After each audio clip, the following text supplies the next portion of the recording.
Hello student, आज मैं आपको इम्पोर्टेंस ऑफ फ्रूट प्रोडक्शन के बारे में बता रहा हूँ। फ्रूट प्रोडक्शन यानी हार्टिकल्चर या उद्यान विज्ञान की वह शाखा जिसके अंतर्गत फलों की खेती का अध्ययन किया जाता है, उसे हम पोमोलॉजी कहते हैं। पोमोलॉजी या फल विज्ञान। तो आज का टॉपिक है फलोत्पादन का महत्व क्या है। मनुष्य के जीवन में फल और सब्जियों का विशेष महत्व है, क्योंकि इसके द्वारा शरीर में मिनरल और विटामिन्स की आपूर्ति होती है और जो हमारे शरीर के लिए बहुत महत्वपूर्ण है।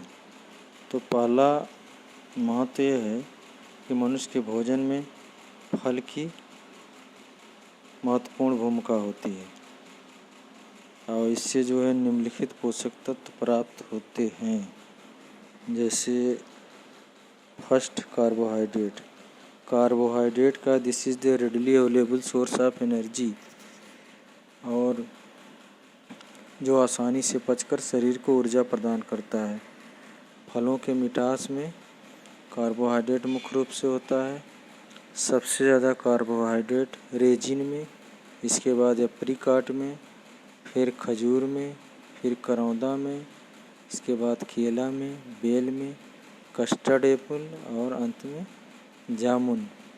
तो अगर ये पूछता है सबसे ज़्यादा कार्बोहाइड्रेट किस में होता है, या रेजिन, अगर रेजिन ऑप्शन नहीं है तो एप्रिकॉट, तो ये आप ध्यान दीजिएगा। नेक्स्ट प्रोटीन वैसे फलों में प्रोटीन बहुत कम मात्रा में होता है, लेकिन जो भी प्रोटीन की मात्रा फलों में पाई जाती है वो शीघ्र ही डाइजेस्ट होने वाली होती है।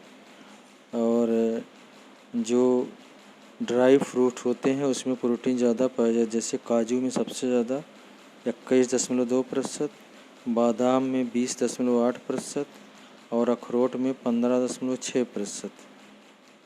इसी प्रकार तीसरा जो है फैट या वसा की मात्रा भी फलों में कम होती है, लेकिन फलों की वसा एसेंशियल फैटी एसिड की मात्रा और फास्फोलिपिड इसमें अधिक होती है तथा ये आसानी से डाइजेस्टेबल होता है। शरीर की शक्ति में वसा का काफ़ी महत्व है। वसा जो है सबसे ज़्यादा अखरोट में पाया जाता है। अखरोट 64.5%, इसके बाद बादाम 58.9%, इसके बाद काजू 46.9%, देन एवोकाडो 22.8%। तो कहने का मतलब अगर पूछा जाए सबसे ज़्यादा फैट किस फल में है तो अखरोट आंसर होगा। इसके अतिरिक्त खनिज हमारे शरीर के लिए आवश्यक जो हो है उसमें प्रमुख रूप से चूना यानी कैल्शियम, लोहा, फास्फोरस, इसकी जो है हमेशा भोजन में कमी पाई जाती है, लेकिन फलों में ये पर्याप्त मात्रा में होते हैं। इसके अतिरिक्त आयोडीन तथा सोडियम भी फलों से प्राप्त होते हैं। फलों से प्राप्त होने वाले प्रमुख खनिज इस प्रकार हैं। नंबर 1 कैल्शियम, ये शरीर की हड्डियों के निर्माण के लिए आवश्यक है। इसकी कमी से बच्चों में रिकेट्स तथा बड़ों में ऑस्टियोमलेशिया नामक रोग होता है। तो लीची में सबसे ज़्यादा कैल्शियम होता है, इसके बाद करौंदा में, तब अखरोट में। इसी तरह सेकंड जो मिनरल है वो है फास्फोरस। यह कैल्शियम के साथ मिलकर हड्डियों को कठोर, मांसपेशियों में शक्ति तथा शरीर के कार्बोहाइड्रेट, प्रोटीन तथा फैट निर्माण में सहायक होता है। इसका प्रतिदिन 0.8 से 1.2 ग्राम मात्रा आवश्यक होती है। और जो फल है बादाम में सबसे ज़्यादा फास्फोरस होता है, इसके बाद काजू, तब अखरोट, तब लीची।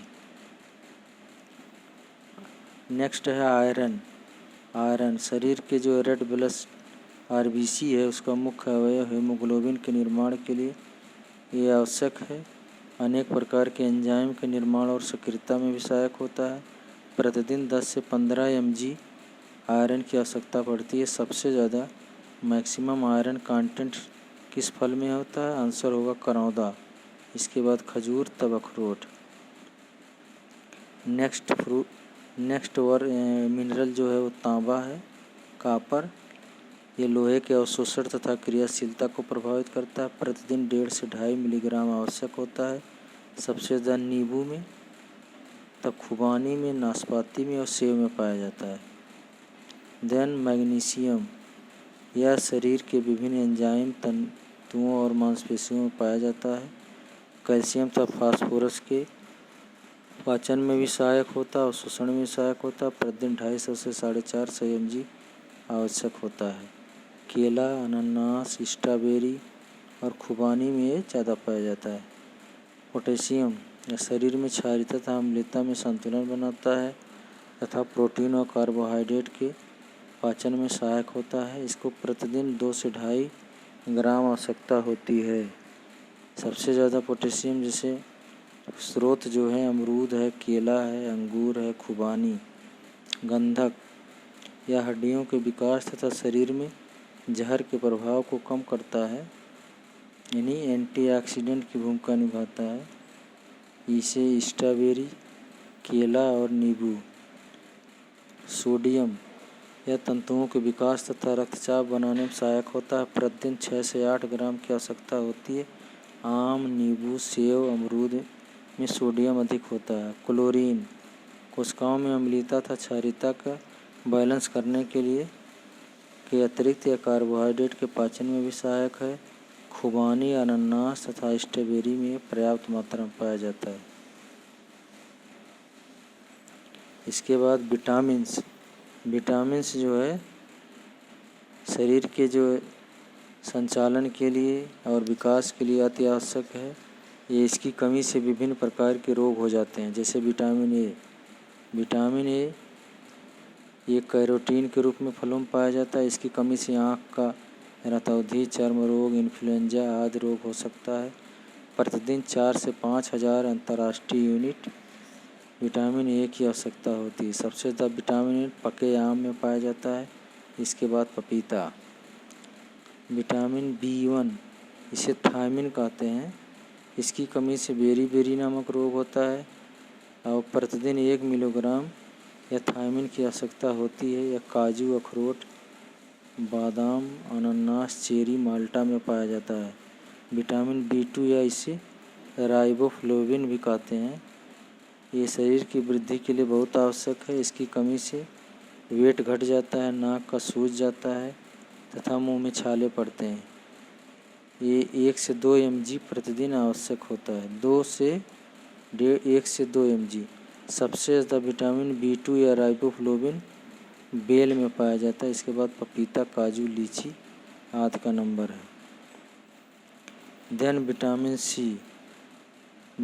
सी जो है इसमें फलों में विटामिन सी पर्याप्त मात्रा में पाया जाता है, जिसे एस्कॉर्बिक एसिड कहते हैं। इसकी कमी से जो स्कर्वी रोग, मसूड़ों का रोग, जोड़ों का रोग होता है। सबसे ज़्यादा विटामिन सी बारबेडीज चेरी, इसके बाद आंवला, तब अमरूद, देन नींबू में पाया जाता है। क्रम है बारबेडीज चेरी, तब आंवला, तब अमरूद, इसके बाद नींबू, इसके बाद मीठा नारंगी, तब लेमन। तो अगर ये पूछता है सबसे ज़्यादा विटामिन सी किस फल में पाया जाता है, बारबेडीज चेरी। अगर वो ऑप्शन में नहीं है तो आंवला के बाद अमरूद आता है, ना कि नींबू। तो इस बात को आप ध्यान रखिएगा, ये बहुत ही इम्पोर्टेंट है और इसको आप याद करिए और अपने नोटबुक में लिखिए। Thank you.